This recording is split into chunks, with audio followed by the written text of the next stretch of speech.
Hello students, আমার চ্যানেলে তোমাদেরকে স্বাগত। শুরু করছি ক্লাস 12-এর থার্ড সেমিস্টারের এবিটিএ সেমিস্টার 3। দেখতে পাচ্ছ তোমরা এই যে এবিটিএ টেস্ট পেপার থেকে মডেল কোশ্চেন সেট আমরা পড়ব। ইতিহাসের প্রথম সেট কি আছে সেটা আমরা পড়ব, ঠিক আছে? তো চলো শুরু করি। এবিটিএ সেমিস্টার 3 ক্লাস 12-এর ইতিহাসের যে প্রথম সেটটা আছে সেই সেটটা কি আছে আমরা সেটা তোমাদের সামনে তুলে ধরবো। তো এটা হলো প্রথম সেট ক্লাস 12 থার্ড সেমিস্টারের, ঠিক আছে? প্রথম থেকে শেষ পর্যন্ত ভিডিওটা দেখো, একটু স্কিপ করবে না। আর আমার চ্যানেলে যদি নতুন হয়ে থাকো অবশ্যই চ্যানেলটাকে সাবস্ক্রাইব করো, পাশে থাকা বেল আইকনটি প্রেস করে রাখো। চলো দেখে নিই প্রথম কি প্রশ্ন আছে। দেখো একের দাগ, ইতিহাসের প্রশ্ন। ভারতে আসা বিদেশি পর্যটক যে ভাষা সম্পর্কে সচেতন ছিলেন না সেই ভাষাটি হলো অপশান বি হবে সংস্কৃত ভাষা।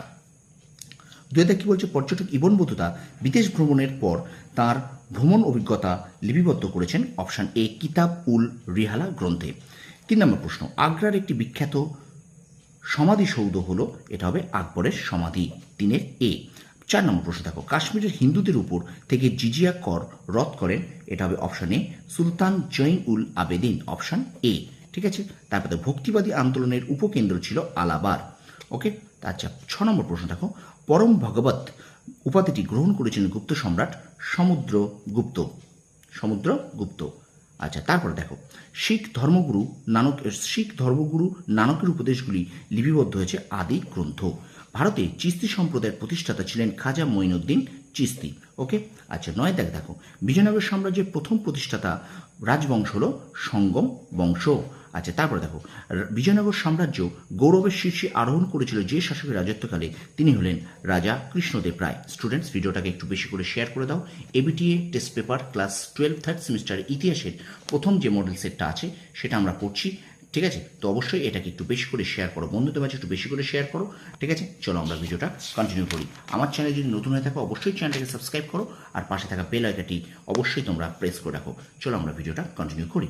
আচ্ছা 11 কি বলছে, বাণীহাটির যুদ্ধ সংঘটিত হয়, এটা 1565 সালে। আচ্ছা আমুক্ত মাল্যদা গ্রন্থটি তেলেগু সাহিত্য। আহমদনগর মুঘল সাম্রাজ্যের অন্তর্ভুক্ত হয়েছিল, এটি উত্তর হয়ে যাবে কিন্তু এই 1636 খ্রিস্টাব্দে। 14 দেখো, ঔপনিবেশিক আধিপত্য প্রতিষ্ঠার প্রাথমিক উৎস হলো ভৌগোলিক আবিষ্কার। আচ্ছা 15 গোলমরিচকে ব্ল্যাক গোল্ড বলতো, এটা হবে উত্তর 15 ক, পর্তুগিজরা। England British East India Company গড়ে উঠেছিল 1600 খ্রিস্টাব্দে। সর্বপ্রথম নতুন বিশ্ব কথাটি ব্যবহার করেছিলেন অপশান 17 আমেরিকো ভেসপুচি। আচ্ছা পরে দেখো, ভারতে ব্রিটিশ ইস্ট ইন্ডিয়া কোম্পানির বাণিজ্যিক সনদ নবীকরণ হতো 20 বছর অন্তর, অপশান এ। আচ্ছা ভারতের লৌহ ইস্পাত শিল্পের প্রসারের জন্য যে শিল্পতির নাম নথিভুক্ত হয়েছিল, এটা হবে 19-এর এ। কার নাম?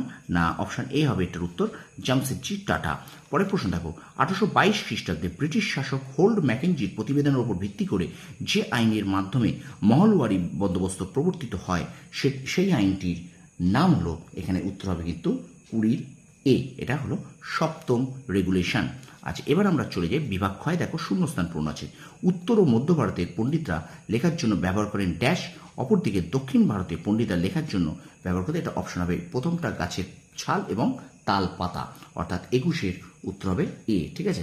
তারপর দেখো, ড্যাশ সাহসিকতায় মুঘল আক্রমণ প্রতিহত করেন, বীরত্ব ও সাহসিকতার জন্য তিনি ড্যাশ নামে প্রসিদ্ধ হন, এটা হলো চাঁদ বিবি চাঁদ সুলতান, অপশান এ।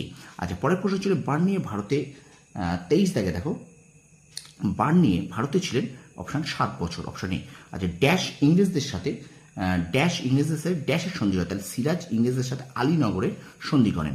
আচ্ছা পরের প্রশ্ন দেখো, ভারতে আমলাতন্ত্রের প্রবর্তক ছিলেন ড্যাশ, তার হাত ধরেই ড্যাশের সূচনা হয়, এটা কিন্তু 25 তারিখের উত্তর হবে এ, লর্ড কর্নওয়ালিস এবং ইন্ডিয়ান সিভিল সার্ভিস, ঠিক আছে? এই উত্তরটা, তাহলে 25 তারিখের এই উত্তরটা কিন্তু হবে লর্ড কর্নওয়ালিস এবং ইন্ডিয়ান সিভিল সার্ভিস। ওকে, এবার আমরা একটা স্তম্ভ মেলাও পেয়েছি। দেখো স্তম্ভ মেলাও 26 থেকে স্তম্ভ মেলাওটা কী হবে সেটা আমরা দেখে নিই। এটা কিন্তু 26-এর এ উত্তর হবে, অর্থাৎ এর সাথে হবে বি, আচ্ছা বির সাথে হবে ডি, সির সাথে হবে এ, ঠিক আছে? আর ডির সাথে হবে সি, অর্থাৎ আমাদের এই স্তম্ভ মেলাও কিন্তু এটা অপশান এ উত্তর হবে, ঠিক আছে?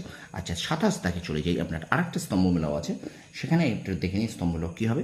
আচ্ছা এখানে দেখো এটাও কিন্তু অপশান এ হবে উত্তর, এর সাথে হবে সি, বির সাথে হবে ডি, সির সাথে হবে এ, চার সাথে হবে বি। ওকে, আচ্ছা এবার আমরা বিবৃতি চলে যাচ্ছি। দেখো বিবৃতিতে কী কী আছে, বিবৃতির আমি আর পড়ছি না, তোমরা একটুখানি এটা পড়ে নাও, ঠিক আছে? এর উত্তর হবে কিন্তু 28 ঠিক আছে। 28 দাগের উত্তর হবে কিন্তু বি, এইটা কিন্তু সঠিক উত্তর হবে, ঠিক আছে। 28 দাগের বিবৃতি আছে। 29 দাগের বিবৃতি একটু দেখে নাও।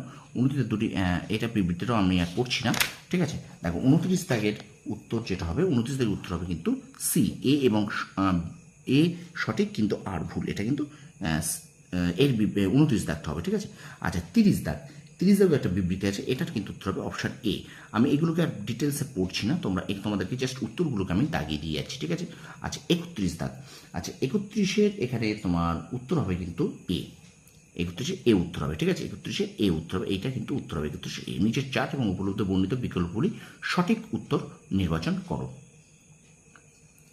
সরি, আমি একটুখানি ভুল হয়ে গেছে, এখানে 32 আমি করেছি, 32-এ বি হবে, সরি 32-এ বি এবং 31-এ এ হবে, ঠিক আছে।